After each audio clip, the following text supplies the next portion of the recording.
Assalamualaikum warahmatullahi wabarakatuh. Salam, Om Swastiastu, Namo Buddhaya, salam kebajikan, salam Pancasila. Oke, jadi perkenalkan nama saya Muhammad Arya Kalim Zamza dengan NPM 45252100094. Jadi di sini saya akan mempresentasikan tugas besar saya, yaitu tugas besar teori saya dengan nomor topik 22 dengan topik Method Ascending untuk mata kuliah algoritma dan struktur data B. Langsung saja, di sini ada pengertian method. Jadi method sendiri itu merupakan metode pengurutan data yang dimana menggunakan proses penggabungan atau merging. Jadi algoritma itu berfungsi bekerja dengan menggabungkan dua kumpulan data yang dimana ini sudah terurut menjadi satu kumpulan data yang tetap terurut. Jadi pada prosesnya itu, setiap elemen dibandingkan satu per satu, lalu akan disusun kembali itu ke dalam satu tabel atau array, sehingga menghasilkan urutan data yang benar. Karena proses penggabungannya terstruktur, Merge itu cukup efisien untuk mengurutkan data dalam jumlah besar. Nah, di sini tuh ada contoh data awal. Misalnya terdapat data di T1 dan T2, di mana T1 ini ada data 2, 19, 26, 44, dan 65. Lalu dari data T2 itu ada 3, 5, 12, dan 22.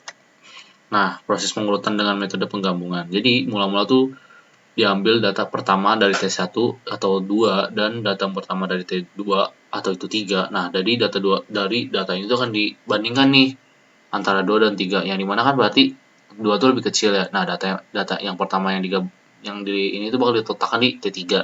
Jadi T3 akan memiliki satu data yaitu 2. Nah, yang dimana yang lebih besar itu akan dibandingkan lagi nih dengan data kedua dari T1 yaitu 19. Karena 3 lebih kecil, maka 3 akan datangkan sebagai data kedua dari T3. Nah, ini contoh pengerjaan manualnya untuk ascending. Jadi, tahap pertama tuh bakal membandingkan data 2 T1 dan data T2 atau 3. Nah, maka yang seperti yang dibilang sebelumnya, 2 lebih kecil maka 2 yang akan ditaruh. Lalu yang 3 ini tuh akan dibandingkan lagi nih dengan sebelahnya yaitu ataupun sebelah 2 yang sebelumnya yaitu 19. Kan berarti lebih 3 kecil lebih 3, maka 3 yang akan ditaruh. Nah, lalu data yang 19 ini akan dibandingkan lagi dengan data yang nomor 5, yang dimana 5 kan lebih kecil, maka 5 yang ditaruh. Lalu selanjutnya data 19 akan dibandingkan 22. Kan lebih kecil 22, maka 22 yang, maksudnya 12 yang akan ditaruh. Next, lalu tuh ada 19 akan dibandingkan dengan 2. Nah, maka 19 nih yang bakal ditaruh ke data sebelah 12. Nah, lalu data 26 tuh tadi kan dibandingkan dengan 22, dimana kan 22 lebih kecil, maka 22 lah yang boleh taruh. Nah, misalnya nih data T2-nya sudah habis, maka yang akan dibandingkan itu ada di data T1 yang dimana 26 akan dibandingkan dengan 44. Nah, kan lebih kecil 26, maka 26 yang ditaruh. Lalu, terakhir akan dibandingkan 44 dengan 65. 44 lebih kecil, maka 44 lah yang ditaruh. Lalu, data akhirnya itu adalah 2, 3, 5, sampai dengan data 65 yang lebih besar itu terakhir. Karena dengan ascending itu adalah pengurutan dari kecil sampai dengan terbesar. Lalu di sini tuh metode itu sebenarnya itu merupakan metode penggabungan. Ini digunakan pada pengurutan berkas. Misalnya apabila tidak ada data tidak dalam urutan terurut, maka tuh data tuh nggak akan bisa digabungkan. Jadi itu harus dipecah dulu. Jadi setelah dipecah baru bisa tuh akan dikembalikan secara terurut. Seperti itu. Oke, di sini tuh ada diagram pohon. Jadi diagram pohon ini tuh menggunakan metode divide and conqueror atau membagi dan menaklukkan. Jadi prosesnya ini dimulai dari data awal dulu nih. Terdapat ada 6 data yang dimana 6, 5, 12, 10, 9, dan 1. Nah, nanti itu data itu akan dibagi dua kelompok, yaitu 6, 5, 12, dan 10, 9, dan 1. Nah, jadi nanti itu setiap bagian itu dibagi lagi nih menjadi kelompok yang lebih kecil. Hingga setiap kelompok tuh hanya berisi satu elemen.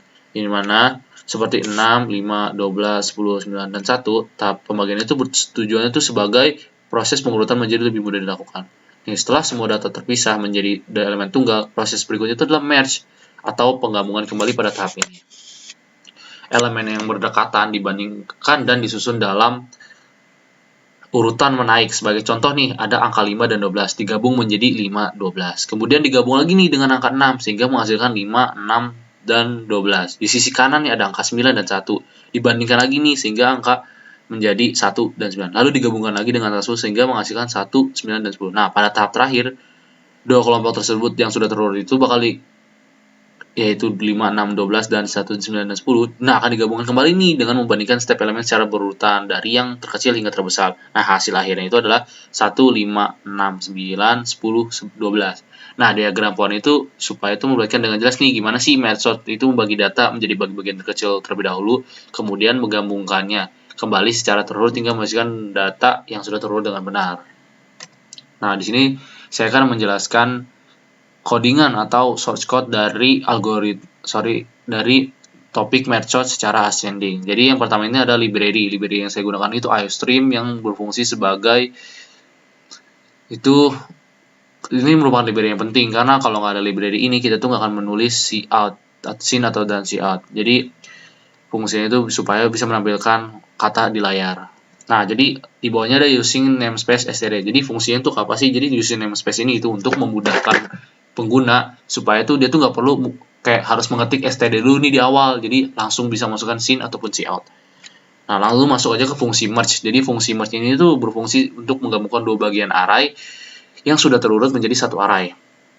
Nah, fungsinya ini menerima 4 parameter, yaitu area R sebagai area utama yang diurutkan, area kiri sebagai indeks awal array, area mid 2 sebagai indeks tengah. Nah, area kanan satu ini tuh sebagai indeks akhir arraynya nih. Pada awal fungsi dilakukan perhitungan jumlah elemen pada kiri dan kanan array menggunakan variabel area n1 dan area n2. Baris in area n1 sama dengan area mid 2 dikurang area kiri ditambah 1. Nih, digunakan tuh fungsinya untuk menghitung jumlah elemen pada bagian kiri. Nah, sedangkan area N2 sama dengan area kanan 1 dikurang area mid 2 itu tuh sebagai menghitung jumlah elemen pada bagian kanannya nih.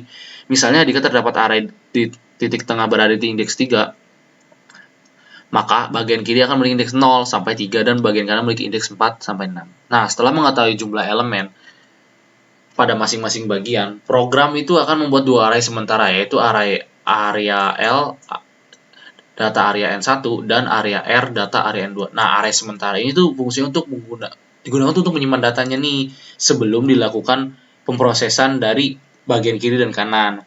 Sebelum dilakukan proses penggabungan. Nah, tujuannya itu apa sih? Tujuannya supaya itu data pada array utama tidak langsung berubah. Saat proses perbandingan berlangsung. Nah, selanjutnya terdapat perulangan for. Perulangan for ini, yang pertama itu digunakan untuk menjalin data dari array utama ke array kiri. Variabel area I dimulai itu dari 0 dan terus bertambah hingga mencapai jumlah elemen pada bagian kiri dan disalin ke area L. Kemudian terdapat perulangan for lagi nih. Kedua yaitu melakukan hal yang sama untuk bagian kanannya. Jadi yang tadi itu sebelum untuk yang bagian kiri. Nah, jadi nanti tuh datanya itu untuk menyalin data dari array utama ke array area R. Nah, setelah data berhasil disalin ke array, sementara pada program yang mendedikasikan variabel area I sama dengan 0, area J sama dengan 0, dan area K sama dengan area kiri. Nah, lalu ada variabel area I. Nah, itu tuh digunakan sebagai petunjuk posisi pada array kirinya, yaitu area J sebagai penunjuk posisi pada array kanan, dan area K ini sebagai penunjuk posisi pada array utamanya nih. Tempat hasil dari penggabungan akan disimpan selanjutnya pada perulangan while nih dengan kondisi area I kurang dari area N1 dan area J kurang dari area N2. Nah, perulangan ini tuh akan terus berjalan selama masih ada data yang belum dibandingkan dari dua array sementara ini. Nah, lalu ada dalam perulangan itu terdapat kondisi if lagi nih yang membandingkan nilai pada posisi saat ini di array kiri dan array kanan. Nah, misal jika nilai array kiri lebih kecil atau sama dengan nilai pada array kanan, maka nilai tersebut itu dipindahkan ke array utama dan indeks area I ditambah 1. Sebaliknya, jika nilai pada array kanan lebih kecil, maka nilai tersebut dipindahkan ke array utama dan indeks area J itu tuh ditambah 1 setelah salah satu dipindahkan ke indeks area J. Ditambah 1, setelah salah satu nilai dipindahkan ke array utama, indeks area K itu tuh juga ditambah 1 untuk berpindah ke posisi berikutnya. Nah, ketika salah satu array sementara sudah habis dibandingkan, masih mungkin terdapat sisa data pada array lainnya. Oleh karena itu, ada dua perulangan while di sini. Nah, dua perulangan while ini, yang pertama itu ada while area I kurang dari area N1. Digunakan tuh untuk menyalin sisa data elemen yang masih ada nih pada array kiri ke array utama. Sedangkan perulangan kedua itu while area J kurang dari N2 digunakan untuk menyalin sisa elemen yang masih ada pada array sebelah kanannya. Jadi ya tadi itu while pertama tuh untuk area array kiri, nah while keduanya itu untuk array kanan.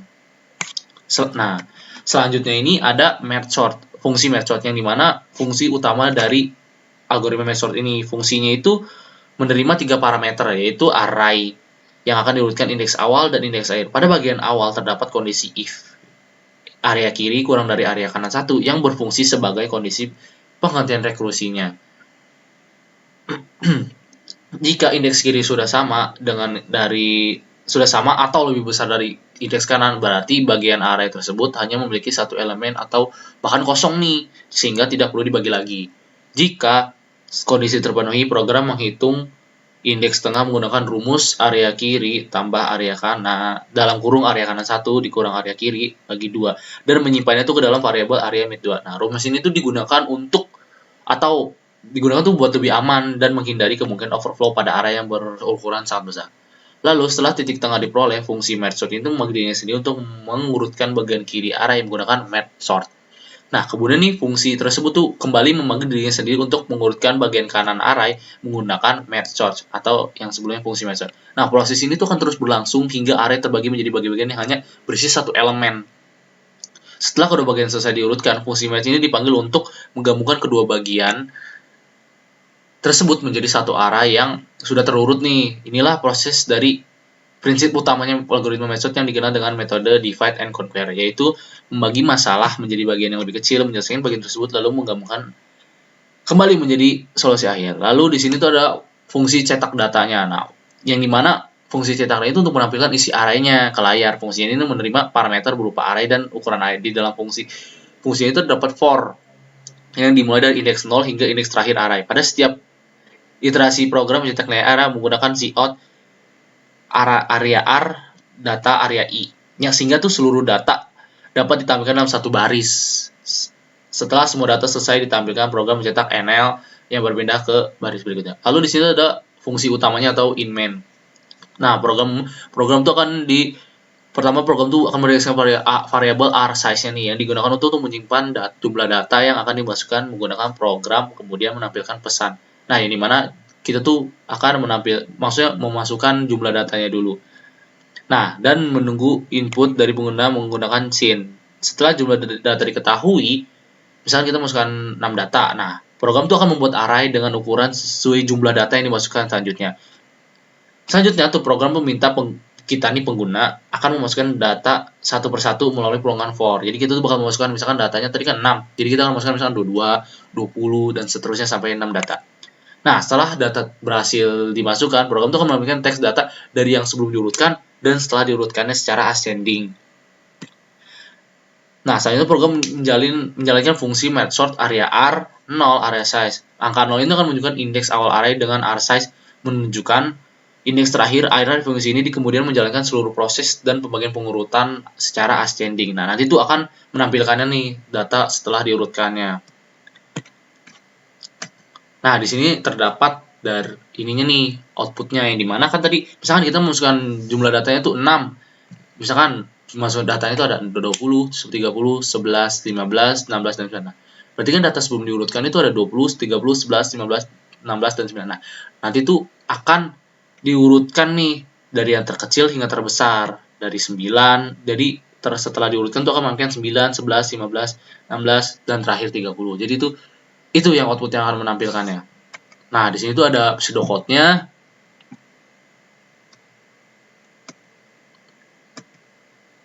Nah, di sini tuh ada algoritma bahasa alamiahnya nih.